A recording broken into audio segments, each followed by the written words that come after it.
China has a new plan for the next 5 years and beyond. We will take a look at its impact for the country and the world. Hello, I'm Anand Naidu, and this is The Heat.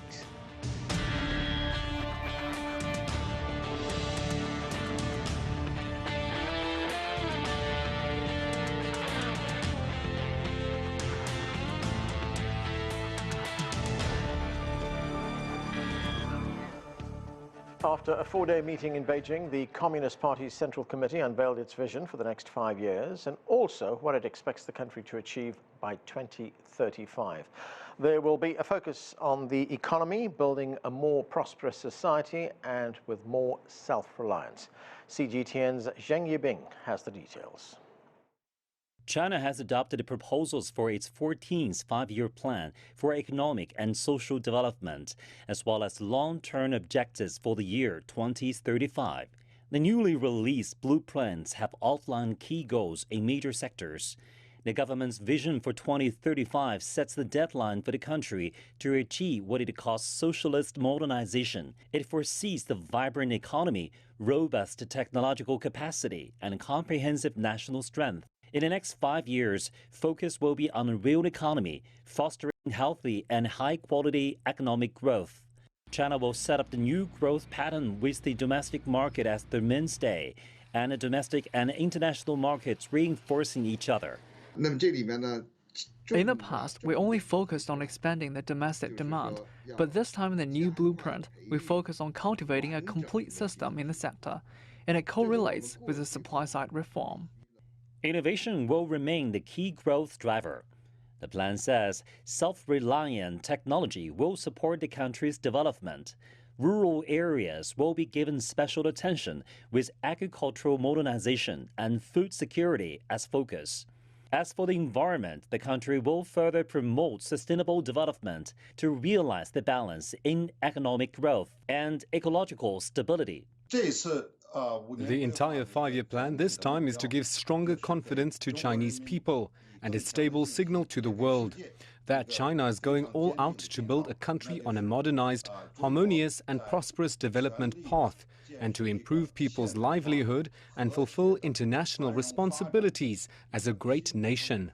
The new blueprint is expected to guide concrete policies that will shape the lives of 1.4 billion people. The final version is expected to be approved by legislators at next year's 2 sessions, the annual meetings of China's top legislative and political advisory bodies, and then be implemented. Zheng Yibing, CGTN, Beijing. To talk more about China's 5-year plan, let's bring in our panelists. Aina Tangen is a current affairs commentator joining us from Beijing. Also from Beijing via Skype, Shindo Xu is a senior fellow at the Pango Institution and host of CGTN's Dialogue Weekend. From Portland, Oregon, Yan Liang joins us. She is a professor of economics at Willamette University. And Jeff Moon is an international trade and government affairs consultant joining us right here in Washington, D.C. via Skype. Welcome to all of you.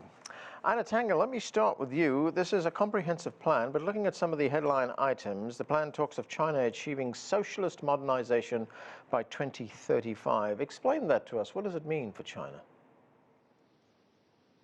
Okay, so what these plans are a set of goals. It's really just like the board of a corporation sitting down and saying, okay, what are we going to do for the next 5, 15, and even beyond that in terms of our goals. So the socialist modernization is really about efficient, sustainable, ecologically correct expansion of the Chinese economy across the board in as even fashion as possible. A lot of it's going to be about creating some of this value through this digital economy and trade lines. So it's, don't be fooled by the words and things like that. It sounds like a mouthful, but truthfully, China is just trying to make a better place for its people and trying to figure out this kind of Rubik's Cube that is presented with in terms of the world's growth, especially now during a very, very difficult time.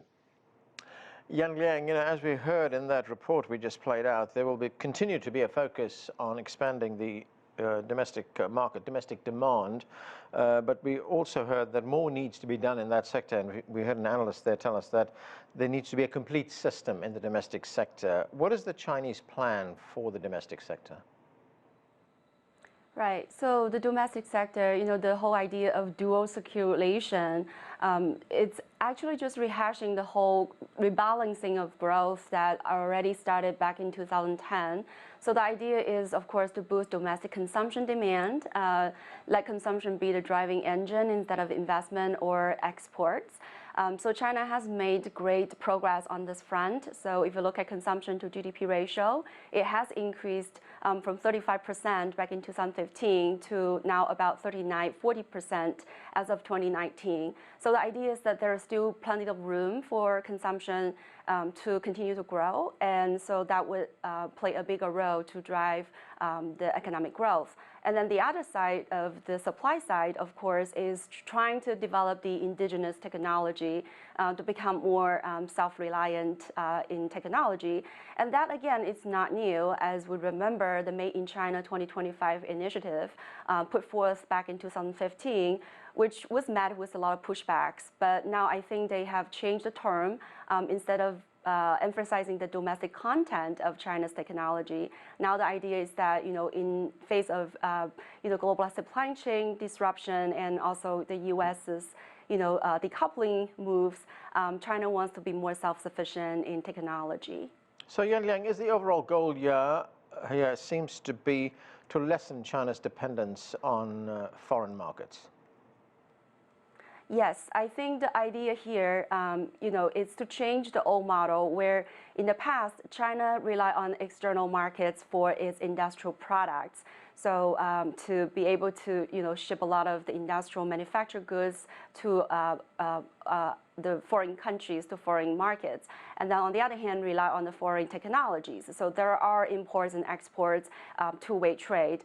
But now I think China wants to be able to find more markets domestically, and also trying to engage more in technological development domestically.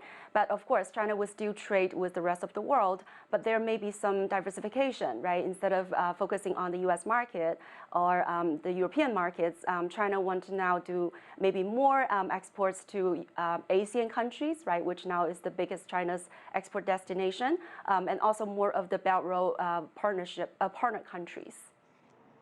Xindo Xu, as we just heard there from Yan Liang, China wants to lessen its dependence on foreign sources for its technology. That communique that came out of the meeting was very big on technology development and technology self-reliance.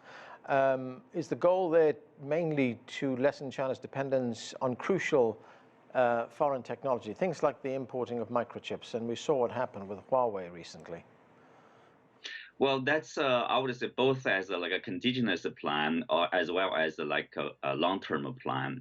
As previous guest has mentioned, if you look back, China has a long-term plan to develop indigenous, so-called indigenous innovation.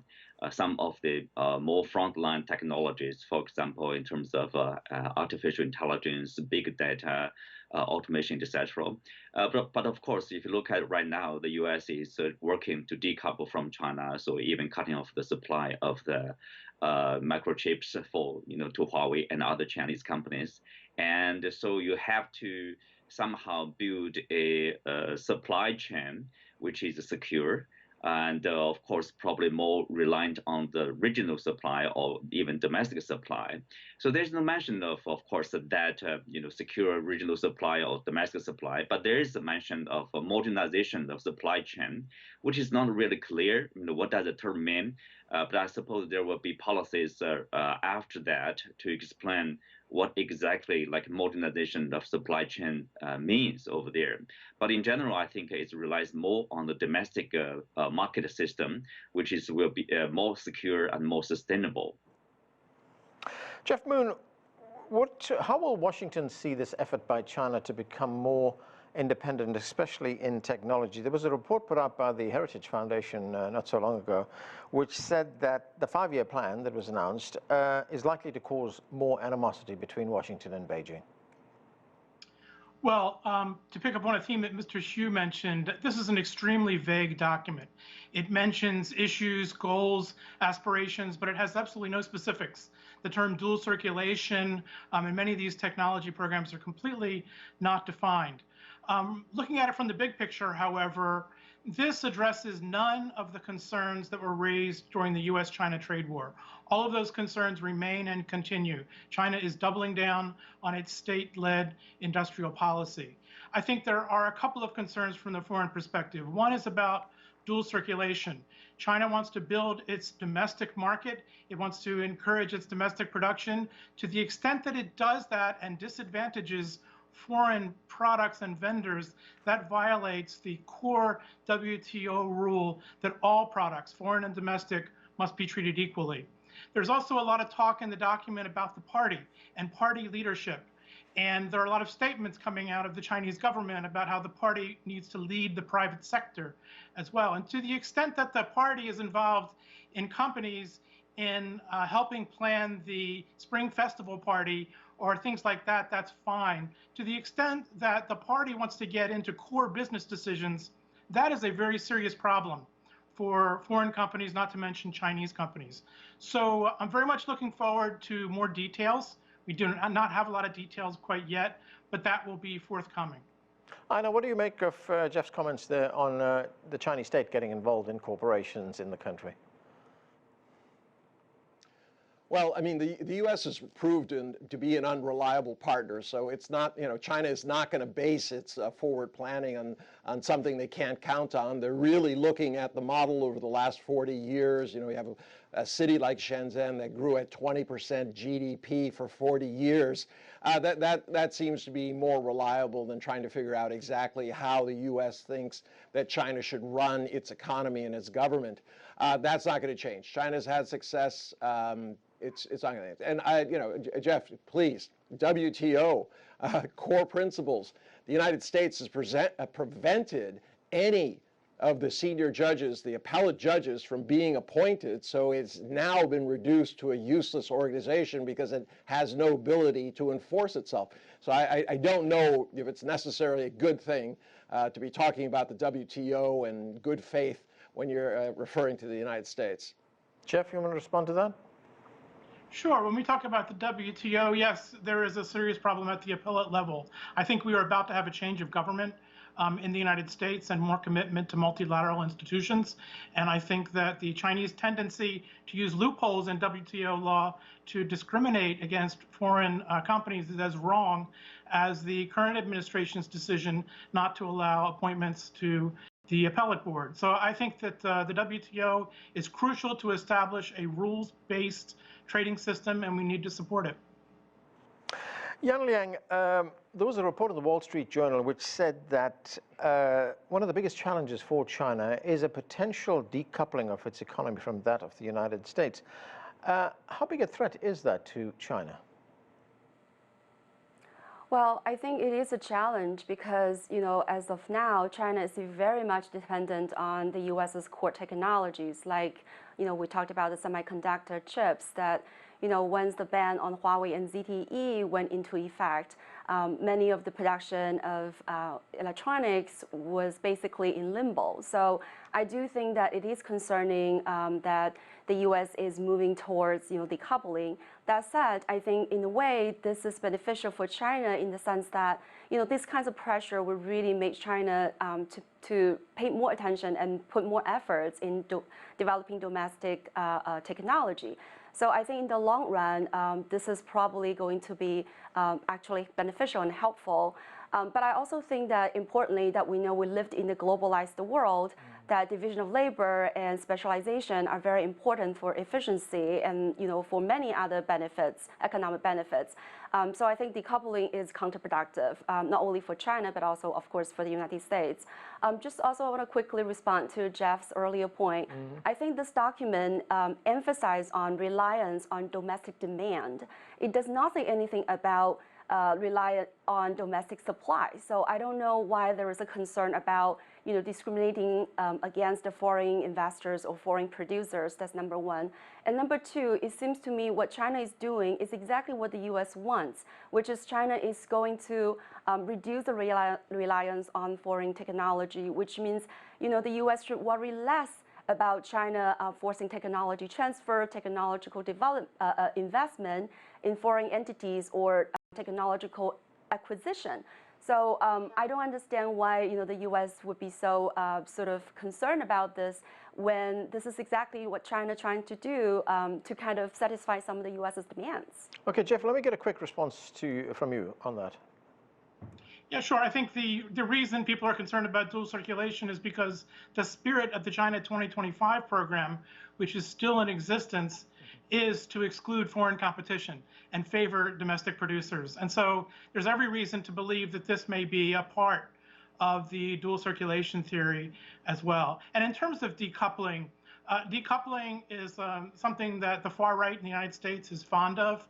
I do not think that it's possible to decouple, that it's wise to decouple, and I think that there are going to be areas where we're going to go our different ways, but that for the prosperity of both countries, that both countries are going to be dependent in many ways for many years to come.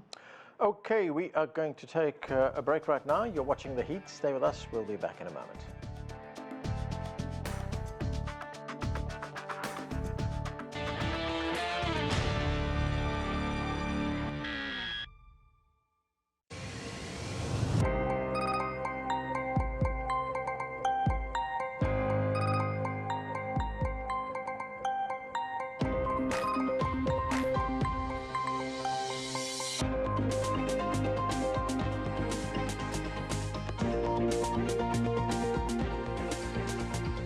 All you need to know about China.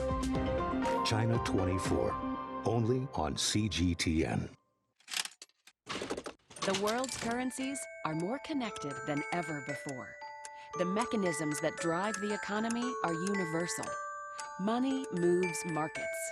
We explain these trends and show you how the cash in your pocket can have a wide-reaching effect. Because money makes the world go round. Global business.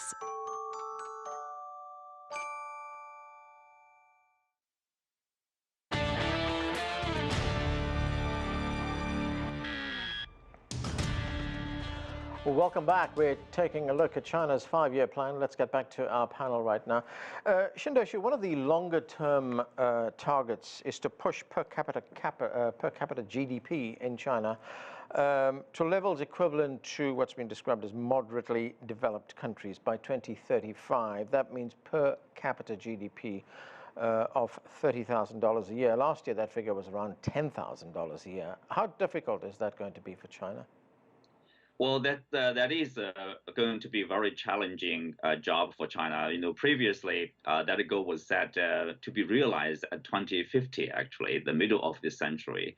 But then I think it's the 19th Party Congress. It was actually put forward to be realized to realize such a goal in 2035. But of course, it's also based on the sustainable and long-term Chinese economic development.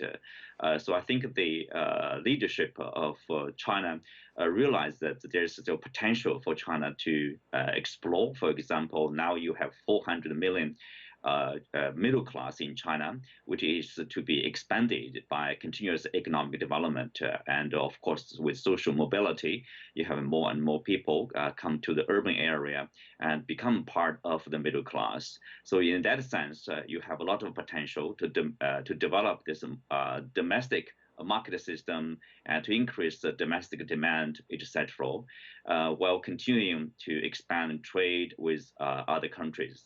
So in that sense, yes, it will be challenging for China to achieve that goal. But at the same time, I would say it's achievable, depending on the policy, depending on the implementation of those policies, and the overall development of the country.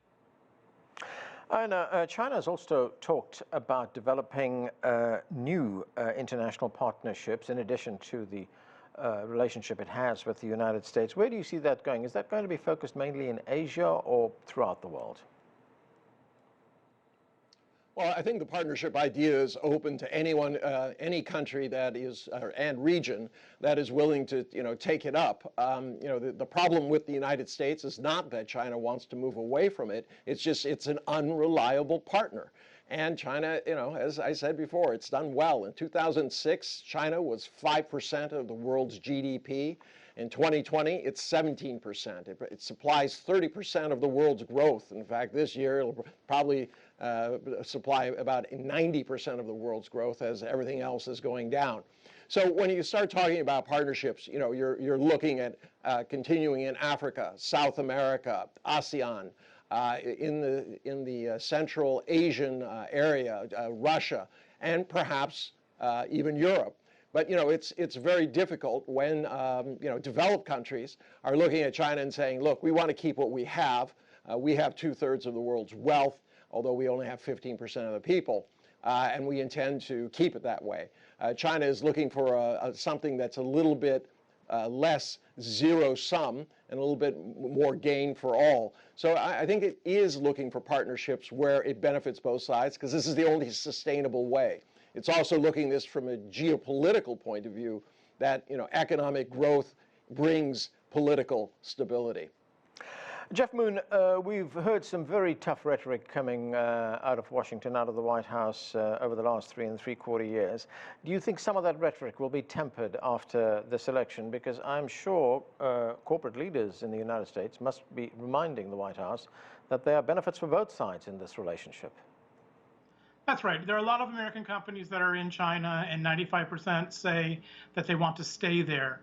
So I think a lot of those companies are looking for at least a partial reset in the relationship. And as I think about a reset, I think about 3 dimensions. The first is tone. I think that the tone is definitely going to change. President Trump's manner of speaking and the adjectives he uses are extremely unhelpful. I think in terms of the structure of the relationship, that a President Biden would work within the existing system and not be as subject to whim as the current president is, and also work with the allies. I think, frankly, what China fears the most is that all of the allies will work together to pressure China on trade. And then in terms of the substance of the relationship, there have traditionally been areas where we've been able to work together for decades. That includes transnational threats, including viruses and health issues. I think that we'll work together more in those areas, but in terms of trade, the issues that have been outlined and that President Trump failed to address and the Chinese failed to respond to, those are going to continue on, and we're going to have friction for quite a while. And the document that was issued today suggests there's no change on the Chinese side. Xindo Xu, this meeting in Beijing, it didn't only take a look at the future, it also reviewed the past 5 years, especially progress on that very important goal to eradicate poverty. And we learned that another 55 million people have been lifted out of poverty in that period. So what is the significance of that? Well, largely, that's the goal of the 13th five-year plan to achieve a moderately prosperous society, in other words, a well-off society, or eradication of the extreme poverty in China. I think that goal is basically being achieved at the end of this year, during this period of time. So that is a great achievement in terms of the eradication of poverty globally, because if you look at it globally, actually more people are falling back into poverty or somehow being rejected to be, continue to develop their life because of the pandemic. But China, despite all the headwinds, China is actually moving forward in that sense. Of course, if you look at the economy, the goal is like 6.5% economic growth per year during this period of the 13th five-year plan, but obviously not this year. But that's understandable because of the pandemic. Every country suffers from this unexpected event. So it's about 2 or 3% this year, but still that's better probably than many other major economies. So in that sense, I would say people are rather satisfied with the 30th five-year plan. We basically achieved that plan. So people on that basis are looking at the next 5 years and next 15 years. Yang Liang, looking at these plans, these goals outlined by the meeting, has the government factored in the impact that COVID-19 would have on its future plans. China itself has been able to combat the pandemic pretty successfully, but many of its main trading partners, of course, including the United States, have not done so well. Right, of course. I think, the Chinese leadership clearly understands, and that's why they talked about this is, heightened uncertainty, very turbulent, global environment, but this provides also strategic opportunities for China to grow. So I think for sure, talking about the achievements in the past 5-year plan, China has provided the world's biggest social security system, and its medical insurance covered 1.3 billion people. Pension and retirement schemes cover 1 billion people. So I think, going forward, China will invest more in, medical science and healthcare system and disease prevention. So I think all these would definitely be an emphasis of the government, and also, trying to spread the benefits of growth to the broader society, the broader, majority of the people. And if I may, I wanted to also go back to the question about, China's sort of the plan of growth. And I think that China understands competition is conducive to growth, and China needs competition and cooperation with the rest of the world. So I wasn't sure exactly, why there is the idea that China is shying away from competition, especially when you think about China has been reducing the restricted areas for foreign investment. China's been opening financial sector. And many of the U.S. transnational corporations derive 20% of their revenues from China's market. If you're talking about industrial policies, all countries have industrial policies. Germany has Industrial 4.0. The U.S. is also supporting its artificial intelligence development. So given all that, I think China clearly understands that it needs to continue to innovate, to compete, and also try to spread the benefits to its people. I do want to see more details of how China, forged technological growth, especially, talking about intelligent manufacturing. I'm thinking about a lot of the traditional producers, how to guide them through and transform. Ina, very quickly, I've only got about 40 seconds left. China expects average growth between 5 and 6% over the next 5 years. Figures from the IMF tell us that it is expected to see a growth rate of over 8% next year, 2021. Are these achievable, sustainable? Yes, as long as they get a dividend from the digital economy, this new digital yuan, a lot of the products are doing 5G integration, creation of the apps. These are going to be very important in China's future. But to address one overriding issue, the irritant between the U.S. and China is not about these small things. It's about China's success. China's success flies in the face of this idea of American exceptionalism, that there's only one system that can succeed. Okay, and we have to leave it there. Thanks to all of you for being with us. That's it for this edition of The Heat. I'm Anand Naidu in Washington, D.C. Thanks for being with us.